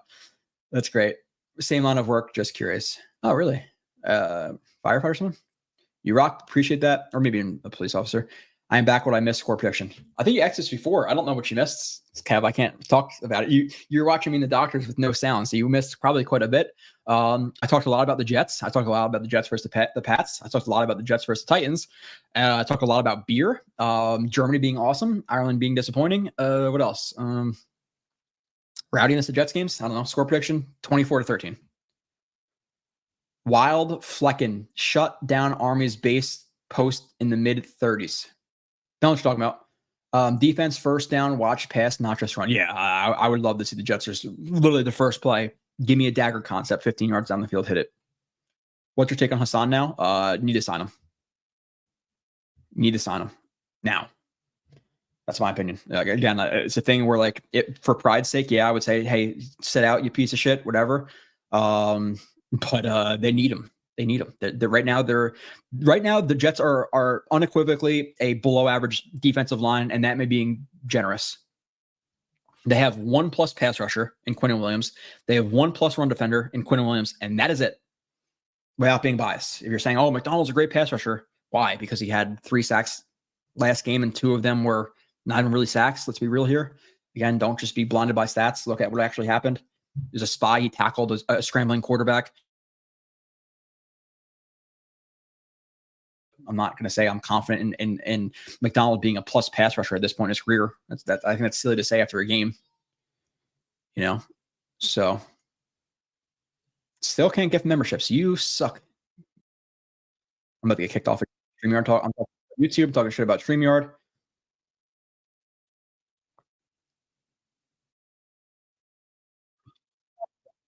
Roden, it is man's opinion. It is man option. What the hell is he? That's a typo. Oh, Reds down the road is man option. Is main option? I don't know. Gangrene crush New England. I'm with you, Scott. Do that. Quarterback. Growing up Patriots ruined my childhood. How old are you, Dakota? Or Dakota, I wonder. Yeah, it was a good what, 2001, like 2001 all the way till about, what do you leave the Pats in, like, it was like 2021. So you're talking about a good 20-year run. So yeah, Brady calling the game. Is he? I won't know. Try one in a box. I think. Transparently, when I did though, Kev, I believe I was pretty heavily under the influence. So I don't remember it, like the taste of it. It's everything when you're already like 5, 6, 7 deep. It's like everything's fine, realistically, So, George, Google Dickens cider. Oh God. Okay. I just said I wanted somebody Dickens cider, so let's see. Oh, all right. It looks legit. Dickens Cider Company. I really loves a good hard Dickens cider. It's an Australian thing. All right, I got an Australian listener here. I appreciate that. What kind of beer is it? Or what kind of cider is it? I guess. I don't know. Yeah. Hey, bring your Dickens there, and I'll try it. There's not a team in sports I'm more afraid of than growing up in New England. Yeah, well, I would be afraid of the Pats now, but yeah. I hope you're at fun. Yeah, I'll have fun. I'll have plenty of fun. The tailgate's literally like, it's what I live for, is the tailgate. I haven't been able to live for the actual game, but you have a good tailgate and then consistently good football games. I have no idea what that's like. So yeah, I'm hoping for it as well. Retire in 25. You retire in 25 years? I retire. Yeah. So I'm 31 now. I'm gonna retire at 49 years old. I got 18 years left. I'll retire, and I'll do this full time at that point. I'll do a stream every day, all that shit. This is gonna be my post career full time job.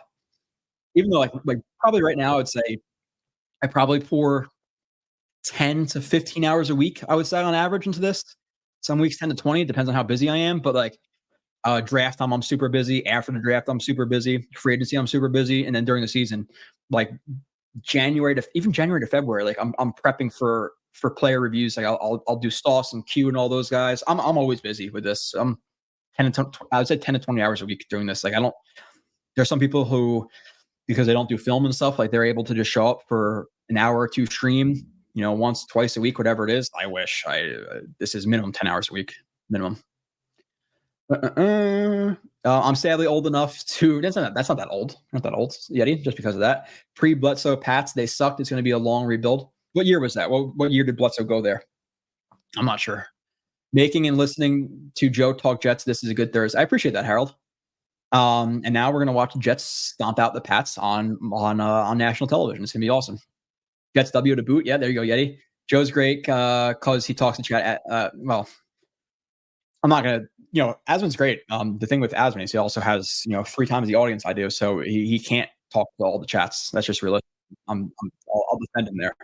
He has a busier chat than I do, and he takes calls at all. Again, that's just like I do want to do calls sometimes. I do think I'm gonna do it like once a month, but I think some, maybe like Rich and some other guys, like they value the football talk here, and you starting the calls, and it gets away from the football talk, and that's kind of like what we are at JetX, is actually talking football.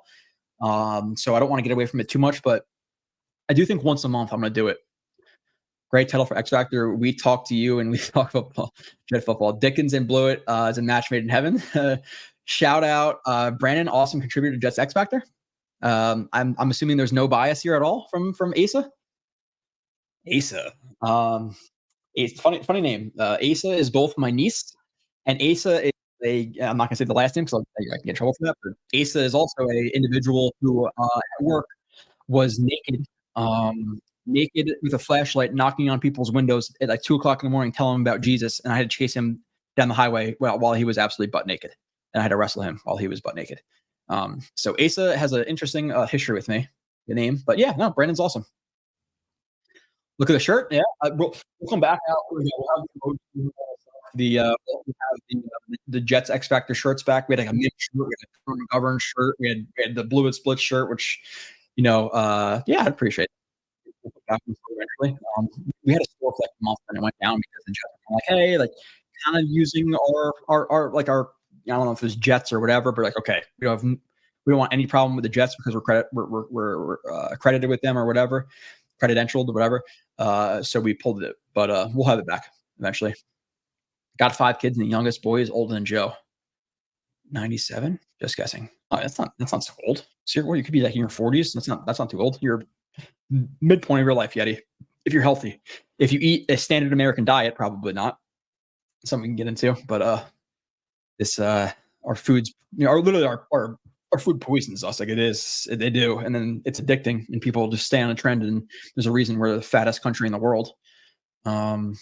Because our stuff is shit. But nonetheless, let's go. Pumped. Let's go. Hey guys, I'm trying to figure out who to start. I have Barkley, Gibbs, Mason, Kyron, and Ramondre. I need to sit one since I'm 2 flex. Who do I sit?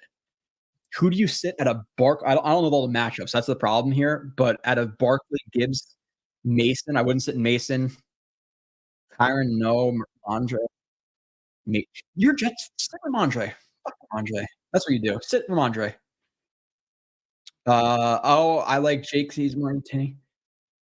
I like Jake. He's more entertaining. Does it good. Yeah. Frozen Blewett. Oh, I'm sorry. I'm frozen now? I hope not.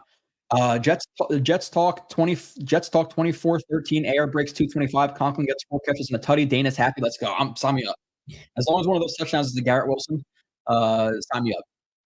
I think Jake would be a great sports show host. I think he is. He does a lot of like stuff on ESPN stuff. Great. Jake's great. Yeah, every show has like their different like things that they do. But yeah, Drake is awesome. I enjoyed. I was on there like I don't know 2 or 3 times breaking down film and stuff. Jake's a good dude. Absolutely no problem with Jake. So I will see no slander in chat. I will not take any slander to Jake or Ryan or Tyson or any one of my other fellow streamers who I've been linking up with for the last couple of years. Been watching the Jets since 1968. Never saw as terrible as a collection of talent that they gave Sam Darnold. Yeah, it was brutal. Out of the pride of being a Jets fan, yes, you should. You should. And really, like, and again, it's a question about the Jets and their competency. Ramondre Stevens should be the last reason they lose the game. If they lose the game because they single up Reed against, Jalen Polk and he burns them for a touchdown or 2, then okay, like I can live with that. If they let this Pats team, they can dunk on them and just run the ball for 5 yards a pop, I will be pissed. So if you have any faith in Jets coaching staff, which I don't know if you should, I would bench Ramondre. But who are the Titans playing this week? Let's see. Titans schedule. They play the Packers. Yeah, I would start Pollard, I guess. That's kind of a little bit sketchy. But again, you're a Jets fan. True fantasy. Jets first. Bench Ramondre so you can root fully against them.